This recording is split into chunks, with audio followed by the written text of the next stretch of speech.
মন্ত্ৰীৰ খুলখালিয়ে তাৰ নাম নোলায়, কোন অফিচাৰৰ খুলখালিয়ে তাৰ নাম নোলায়, ৰিজাল্ট দিলে ওলাই যে ই অমুক গাঁৱৰ তৰকাৰী বেপাৰী ছোৱালী, ই অমুক গাঁৱৰ খেতিয়কৰ ল'ৰা, ই অমুক গাঁৱৰ ৰিক্সা চালকৰ ল'ৰা, ই অমুক গাঁৱৰ ঠেলা চালকৰ ল'ৰা। মন্ত্ৰীৰ খুলখালিয়েকৰ পৰা অসমখনক আমি তৰকাৰী বেপাৰী ল'ৰালৈকে আমি ৰূপান্তৰ কৰিলো। PSC ৰিজাল্ট দিয়ে, পুলিচৰ ৰিজাল্ট দিয়ে, তৃতীয় চতুৰ্থ শ্ৰেণীৰ ৰিজাল্ট দিয়ে, তেতিয়া টিভিত কি ওলাই বাতৰি যে কোন মন্ত্ৰী ল'ৰাই DSP হ'ল, কোন অফিচাৰৰ ল'ৰা গৈ পেলাই মেজিষ্ট্ৰেট হ'ল, কোন ডাঙৰ বিষয়াৰ খুলখালিয়েকে গৈ পেলাই প্লেনিং অফিচাৰ পালে, কাৰ খুলখালিয়েকে গৈ পেলাই টেক্সৰ সুপাৰিনটেণ্ডেণ্ট হ'ল, কোন দ্বিতীয় হ'ল, পেপাৰ আৰু টিভিত এই লিষ্টবিলাক আহিছিলে। আৰু এই লিষ্টবিলাকৰ লগত কি লিখিছিলে যে এনেকুৱা এটা চাকৰি পাবৰ কাৰণে হয় মন্ত্ৰী বিধায়কৰ খুলখালিয়েক হ'ব লাগিব, নহ'লে মন্ত্ৰী বিধায়কৰ ল'ৰা হ'ব লাগিব, নহ'লে মন্ত্ৰী বিধায়কৰ আশে পাশে থাকিব লাগিব। পঢ়া শুনাৰ কোনো মূল্য নাই, পঢ়া শুনা কৰিলে অসমত কোনেও চৰকাৰী চাকৰি নাপায়। আৰু মানুহে এইটো মানি লৈছিলে। মোৰ ওচৰতে আহি কয় যে দাদা কিবা এটা লাইন দিয়ক, মই মেজিষ্ট্ৰেট হ'ব লাগে। কোনোবাই আহি ক'ব যে মই 1 কোটিলৈকে টকা ঘোষ দিম, মোক চাকৰিটো যেনে তেনে কৰি দিব লাগে। মানুহে ভাবিছিলে টকা দিয়াটোৱে নিয়ম, আৰু বিনা টকা চাকৰি কেতিয়াও সম্ভৱে হ'ব নোৱাৰে। আৰু তেনেকৈ আমাৰ অসমখন ৭৫ বছৰ চলি আছিলে। 2021 চনত মই মুখ্যমন্ত্ৰীৰ দায়িত্ব লোৱাৰ পিছত কৈছিলোঁ যে এনেকে নহয়, আমি পৰিৱেশৰ পৰিৱৰ্তন কৰিম। আজি মই 1.5 লাখ ল'ৰা ছোৱালীক চাকৰি দিলোঁ। 1.5 লাখ ল'ৰা ছোৱালীৰ পৰা 1 লাখ টকাকৈ যদি মই ল'লোহেঁতেন, মোৰ পকেটত 1500 কোটি টকা আহিলহেঁতেন।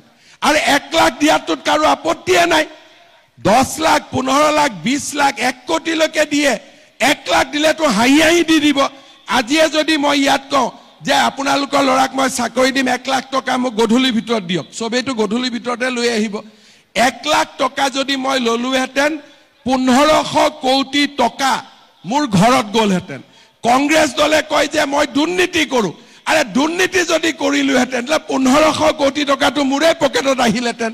আজি আপোনালোকে চাওক, পৰীক্ষাৰ ৰিজাল্ট দিলে, এতিয়া টিভিত কি ওলাই, কোন মন্ত্ৰীৰ খুলখালিয়েক তাৰ নাম নোলায়, কোন অফিচাৰৰ খুলখালিয়েক তাৰ নাম নোলায়, ৰিজাল্ট দিলে ওলাই যে ই অমুক গাঁৱৰ তৰকাৰী বেপাৰী ছোৱালী, ই অমুক গাঁৱৰ খেতিয়কৰ ল'ৰা, ই অমুক গাঁৱৰ ৰিক্সা চালকৰ ল'ৰা, ই অমুক গাঁৱৰ ঠেলা চালকৰ ল'ৰা। মন্ত্ৰীৰ খুলখালিয়েকৰ পৰা অসমখনক আমি তৰকাৰী বেপাৰী ল'ৰালৈকে আমি ৰূপান্তৰ কৰিলো। আৰু এইটোৱে হৈছে আমাৰ জীৱনৰ আটাইতকৈ ডাঙৰ সফলতা। ইয়াৰ ফলত কি হৈছে, এতিয়া ল'ৰা ছোৱালীক মাক দেউতাকে কয় যে পঢ়, চাকৰি পাবি। ল'ৰা ছোৱালীয়ে স্কুলত আগতকৈ বেছি যায়। এতিয়া মই যোৱাকালি পৰহি দিনাখন মই এখন মিটিঙত গৈছিলোঁ। ছোৱালীবিলাকে মোক ধৰি ক'লে যে মামা, মই চামুগুৰিত গৈছিলোঁ। ছোৱালীবিলাকে মোক ধৰি পেলাই ক'লে যে মামা আমাক স্কুলত শিক্ষক লাগে। আগতে কোনো চিন্তাই নকৰিছিল। আজিকালি চবেই জানে যে পঢ়া শুনা কৰিলে আমাৰ ল'ৰা ছোৱালীয়ে চাকৰি পাব। ৰাজ্যত আন্দোলন নোহোৱা হৈছে, শিক্ষাৰ পৰিৱেশ নিৰ্মাণ হৈছে, আৰু অসমখন এটা ভাল পৰিৱেশলৈকে গৈ আছে। আৰু যিসকল ডেকা ল'ৰাই চাকৰি নাপায়, তেওঁলোকৰ কাৰণেও মই ব্যৱস্থা কৰিছোঁ যে তেওঁলোকক চৰকাৰে 2 লাখকৈ টকা দিব। লোৱাৰ কথা বাদ দিয়ক, ওলোটাই 2 লাখকৈ আমি টকা দিম, যাতে ল'ৰা ছোৱালীয়ে ব্যৱসায় কৰি খাব পাৰে। আগতে চিন্তা কৰক, চাকৰিৰ নামত টকা লৈছিলে, এতিয়া টকা লোৱাটো বাদে দিয়ক, বিনা পইচাত চাকৰি। আৰু যিকেইটা ল'ৰাই চাকৰি নাপায়, তেনেকুৱা 2 লাখ ল'ৰাক 2 লাখ টকা কৰি ব্যৱসায় কৰিবৰ কাৰণে আজি চৰকাৰে টকা দিয়া আৰম্ভ কৰিছে। বেংকৰ লোন নহয়, ডাইৰেক্টলি টকা দিয়া আৰম্ভ কৰিছে।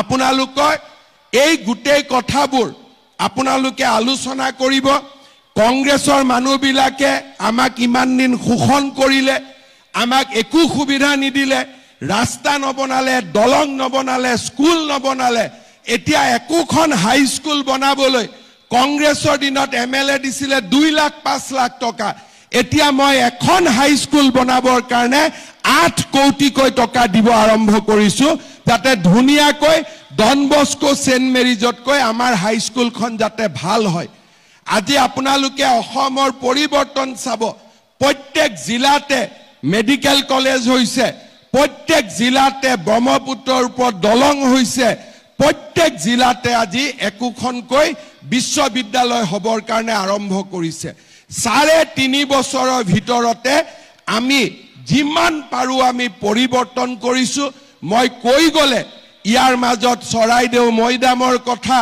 বিহুৰ কথা লাচিত বৰফুকনৰ